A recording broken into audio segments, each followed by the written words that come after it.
So we have the overlapping subnet, which is 10.10.10.0/24 on both the ends. Left hand side we have the PfSense firewall. Behind the PfSense firewall we have 10.10.10/24 behind LAN 2 interface, and on the right hand side we have FortiGate firewall with an IP of 10.10.10.6/24 configured on port 3, and behind port 3 we have the same subnet 10.10.10.0/24, and we will be focusing on PfSense firewall configuration, and we will be using bidirectional NAT to overcome this scenario. And the WAN interface on PfSense firewall is having an IP of 14.140.40.109. LAN 2 is having an IP of 10.10.10.5/24, and on the other side FortiGate port 2, which is the WAN port 14.140.40.108, and port 3, which connects the internal network 10.10.10.6/24. So on PfSense firewall we will be using a pool 1110/24 for the translation of internal subnet 10.10.10.0/24, and we will be using the same pool 111.0/24 for the destination NAT as well. So the source NAT, when happens, will take the sequence like 10.10.10.1 will get translated to 111.1, and the last IP 10.10.10.254 will get translated to 111.254. And for the destination NAT, the external network will try to reach out to the internal subnet, which is 10.10.10.0/24, using the external pool, which is 111.0/24, and that particular subnet will then get translated to the respective internal IPs in the subnet 10.10.10.0/24. So we are going to do bidirectional NAT on the PfSense firewall to take care of this particular scenario. And on the FortiGate firewall, I already have the configuration, and I will be creating another tutorial on how to do the configuration on the FortiGate part. So let's get started. On the PfSense firewall, as per the diagram, you can see WAN interface with an IP of 14.140.40.109, and the LAN 2 is having an IP of 10.10.10.5. So first we will try to configure the VPN. Click on the VPN tab from top, click on IPsec, add phase 1, name it as FGPF. This is going to be IKE version 1, and it is going to be configured on WAN interface.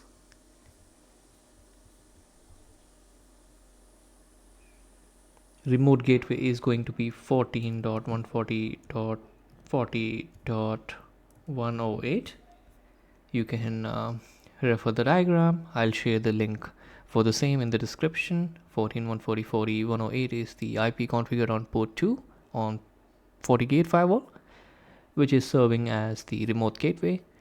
So the phase 1 proposal, I am going to use mutual appreciate key. Main mode, negotiation mode is main. Identifier is going to be the IP address that we are going to use as peer. Appreciate key, let us put password as the appreciate key. Phase 1 proposal, encryption algorithm is going to be AES 128 SHA-256 and group 2. And if you want, you can add additional algorithms here in the proposal. I'm just referring the configuration to make sure that the proposal is matching on both the devices.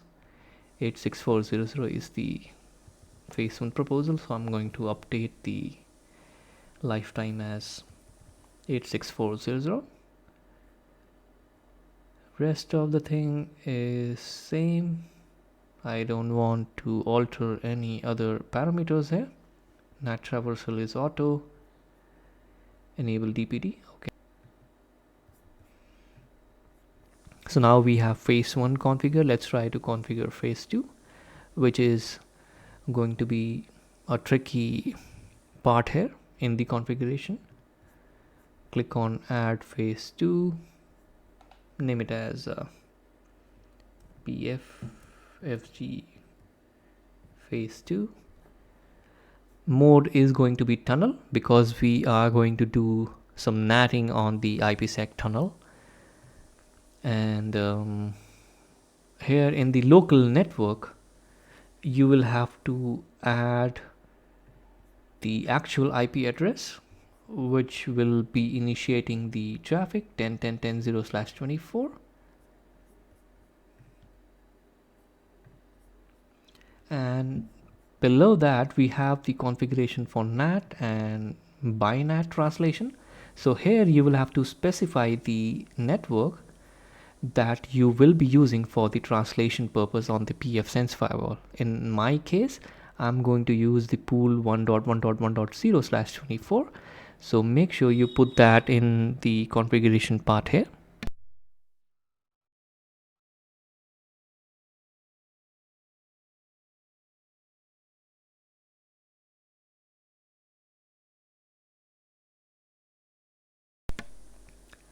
So now we have the NAT BiNAT translation IP updated.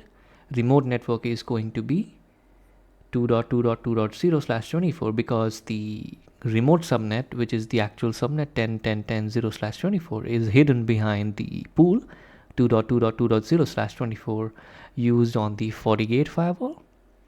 And I will be creating another tutorial specifically on the FortiGate firewall on how to configure the same. So the remote subnet is going to be 2.2.2.0/24. And phase 2 proposal, again you will have to match it up. So in my case it is ESP protocol AES 128 and SHA-256. I do not have any PFS configured. Lifetime, we will have to match it up. 43200. Let me try to update that here. 43200.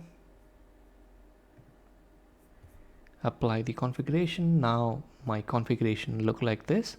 So make sure on the PfSense firewall you update the local subnet as 10.10.10.0/24 and remote as 2.2.2.0/24. And make sure if you need natting, in our case bidirectional NAT, then you have to update the pool here or the IP here. In our case, we are going to use the IP 1.1.1.0/24, the entire subnet. So I am going to update the same here, which will take care of the translation. And let me show you the proxy ID configuration on the FortiGate firewall just for the reference. So you can see here on the FortiGate firewall, the local address is 2.2.2.0/24 and remote is 1.1.1.0/24. So for FortiGate firewall, the remote subnet is behind 1.1.1.0/24. So the remote subnet is going to be 1.1.1.0/24 and local is going to be 2.2.2.0/24 because whatever traffic is generated by the subnet 10.10.10.0/24 will get translated before it gets into the IPsec tunnel on the FortiGate firewall. So source is going to be 2.2.2.0/24, destination is going to be 1.1.1.0/24 on the FortiGate firewall. But on PfSense firewall, we have slightly different approach here as per the recommendation, where the local subnet is going to be the actual subnet 10.10.10.0/24. Remote is going to be 2.2.2.0/24. And in the NAT BiNAT section, you will have to update the IP pool that you will be using on the PfSense firewall for the bidirectional NAT. Suppose that everything is done, our VPN configuration is in place.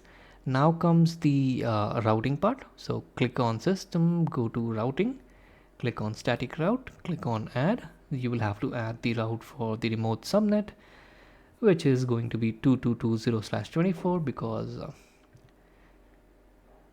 the PfSense firewall is not aware of any routing for that particular destination, and this particular destination is supposed to be reachable over the IPsec tunnel as per the configuration. So make sure you add the gateway as the remote tunnel peer IP. In our case, the remote tunnel peer IP is 14.140.40.108. So this is going to be my gateway while configuring the route. So 2220/24 gateway is going to be my peer IP 14.140.40.108 VPN peer on the FortiGate firewall, and click save. So now we have the route, we have the VPN configuration in place. So make sure you do not add any NATing here.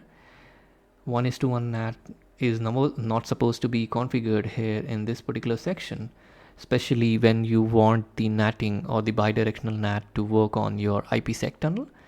And the configuration that we did here in the VPN section, IPsec 1, will take care of the translation, and you do not need to specifically configure the 1:1 NAT in the NAT section inside the firewall.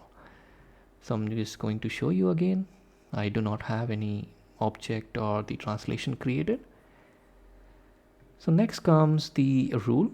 So first of all, our WAN interface will receive the traffic from the outside network, the VPN traffic on port 8500 or 4500.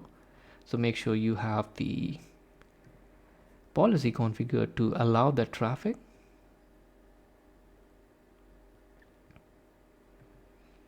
So you can specifically mention the network or the address. For example, in my case, I can put, so this is the destination IP on the PfSense firewall, which will receive the traffic on port 500. And if you want, you can specifically mention the UDP, and you can mention the custom port. Let us try to mention that port range. Let us try to see if there is any IPsec.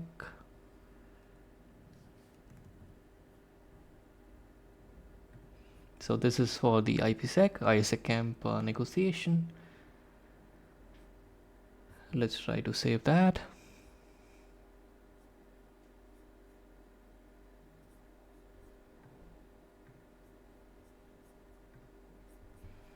So now we have the rule configured on the WAN interface, because the WAN interface is going to negotiate the VPN. So we have allowed UDP 500 traffic on WAN. And next comes the rule on the IPsec tunnel. So click on the IPsec tunnel and create the rule. And this is going to be for the traffic which is actually generated by the remote subnet. And for example, the remote subnet 10.10.10.0/24 will initiate the traffic and will get translated to 2220/24. So on PfSense firewall, source is going to be 2220/24, and destination is going to be the actual subnet 10.10.10.0/24. So make sure you allow the traffic on the IPsec tunnel.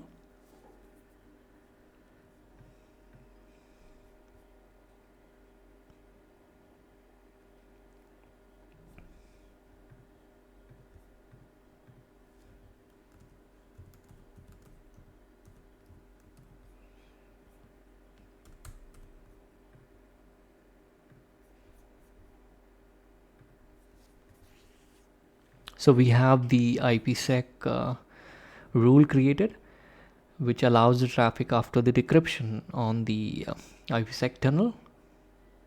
and any traffic on to the subnet 10.10.10.0/24 is allowed on IPsec tunnel. So the LAN to is not required here because the traffic, the actual IPsec traffic will be received on WAN interface, and post decryption, the packet will be seen on the tunnel interface as the actual destination post the translation. So make sure you have this rule configured.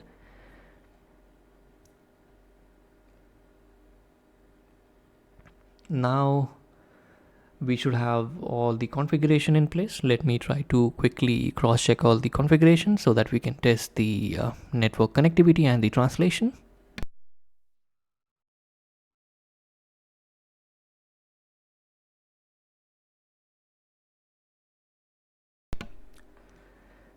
So all the configuration is in place. Let me try to quickly initiate some traffic from the remote subnet, which is 10.10.10.0/24, which is behind the FortiGate firewall.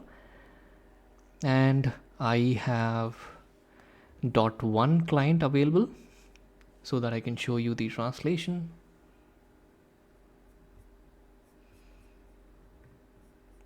So this is the remote machine with an IP of 10.10.10.10.10.1/24 connected to our FortiGate firewall port 3 10.10.10.6/24. Let us try to initiate some traffic towards the actual remote subnet 10.10.10.0/24, and let us try to access the LAN 2 IP 10.10.10.5. And for that, the subnet behind the FortiGate should use the external IP, which is 1.1.1.5, so that it gets translated back to an actual IP address 10.10.10.5. So on FortiGate firewall, we will be using 1.1.1.5 to reach out to 10.10.10.5. So let's try to do that.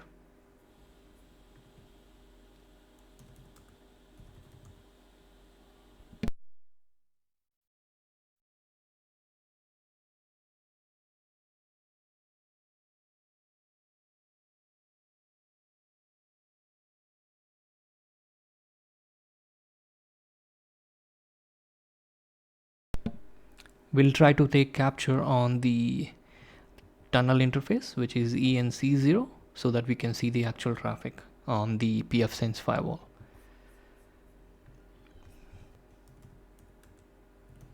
I'm capturing the traffic on the FortiGate firewall as well.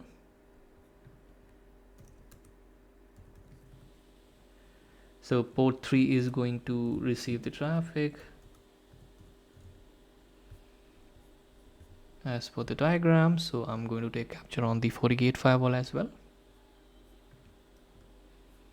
So this is the server behind the FortiGate. Let's try to initiate some traffic. Let's see. Okay, we have the reachability. Now let's try to dig in deep and try to understand the translation and the packet flow. So first of all, on the FortiGate firewall on port 3, we have the sniffer enabled, and you can see here this is the actual source 10.10.10.1 going towards the destination 1.1.1.5, and the reply coming back from 1.1.1.5 to 10.10.10.1. So which basically means that the traffic is going through the FortiGate firewall. And we can try checking the session as well.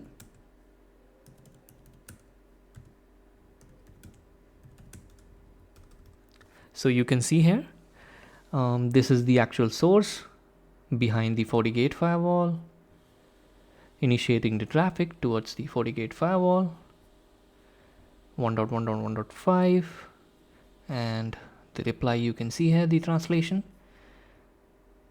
So 10.10.10.1 is getting translated to 2.2.2.1, and then the packet is sent out. So you can clearly see the translation here. And at the same time, on the PfSense firewall, on the tunnel interface, we are capturing the traffic, and you can see here the remote subnet 2221, which is the external IP on FortiGate to hide the subnet 10.10.10/24. So we have the traffic from 2221. Like I said, since we have the 1:1 translation for the entire subnet, and we don't really have to go configure the individual NAT for each IP address, we have configured the translation for the entire subnet. So the internal subnet is getting translated to the external subnet, which is 1.1.1.0/24 and 2.2.2.0/24. And behind the FortiGate firewall, the subnet 10.10.10/24 will get translated to 2.2.20/24. And that is exactly what we are seeing on the PfSense firewall 2221 and towards 1115. And you can see that the actual translation 1115 getting translated to 10.10.10.5 and the reply coming back. So there are multiple ways to confirm that the traffic is actually going through the security association or the VPN tunnel. You can check the packet in and packet out. Let me try to initiate some more traffic from the client behind the FortiGate firewall. So we have initiated 5 packets, and you can see here the count increasing by 5, and the same thing can be done on the FortiGate firewall. You can cross check the same. So you can see here the number of packet decrypted and the number of packet encrypted, which is matching the SA on the other end. You can check the SPI values as well to confirm. So this is the SPI value, which is matching our FortiGate firewall configuration.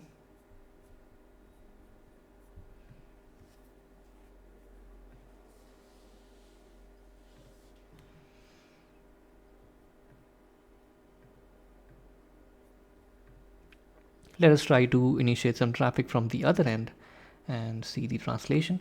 And before that, I'll try to show you some translation for other host as well, but we do not have the host, so we will not get the successful ping reply, but then we can check the translation part in this particular scenario. So from behind the firewall, I'm going to initiate some traffic for the destination, let's say 1.4. So in this case, 1.1.1.4 should get translated to 10.10.10.4 behind the PfSense firewall. Let's try to verify that.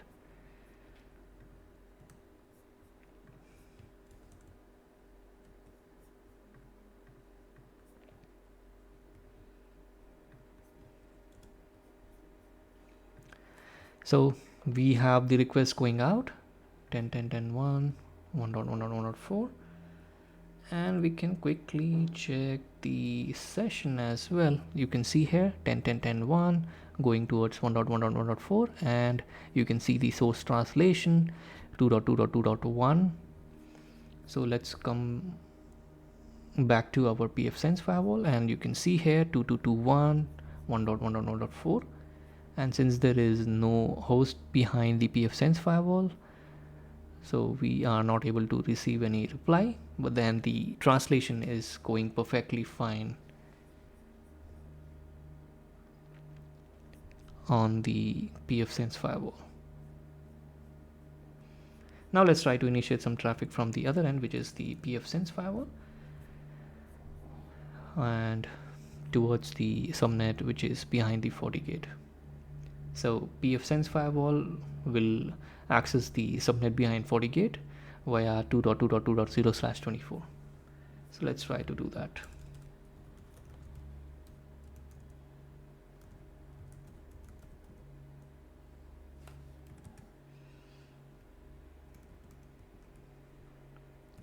let's try to access .6.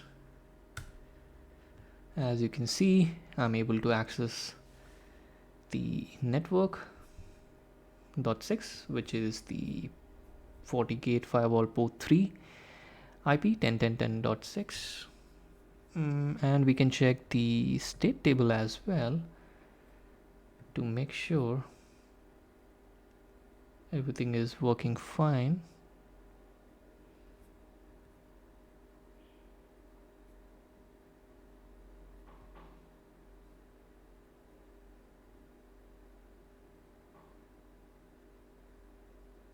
So you can see here 1.1.1.5 is the source translation for 10.10.10.5 that initiated the traffic from the PfSense firewall. So the source is getting translated to 1.1.1.5 and destination you can see here. So the translation is working perfectly fine. Let's try to access another host. In our case, let's try to access this particular host, which is .1 from the PfSense firewall. Let's try to, so to access .1, we'll have to use the external IP 2.2.2.1, and you can see here I'm able to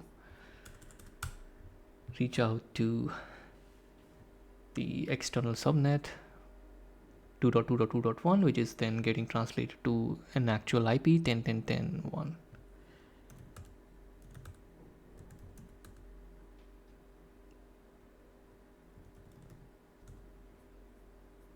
And you can see here the translation 1.1.1.5 from the PfSense firewall towards 10.10.10.1 after the translation. And let me quickly show you the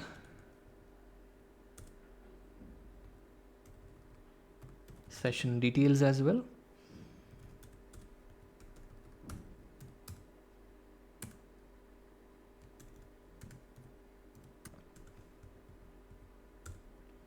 So you can see here, this is the traffic initiated from 1.1.1.5 towards 2.2.2.1, which is getting translated to 10.10.10.1 on the FortiGate firewall, and the reply is coming back to 1.1.1.5.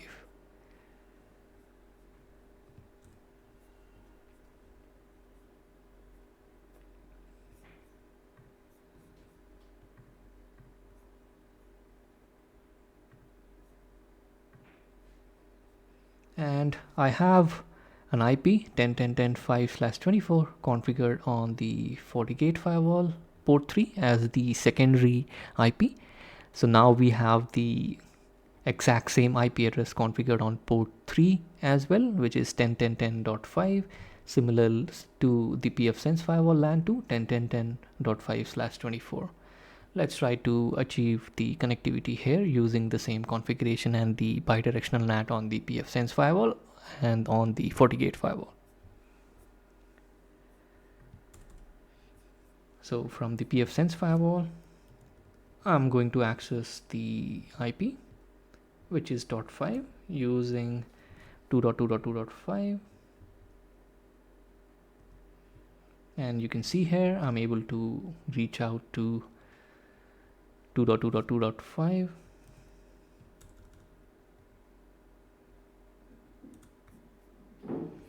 And I can show you the session details as well.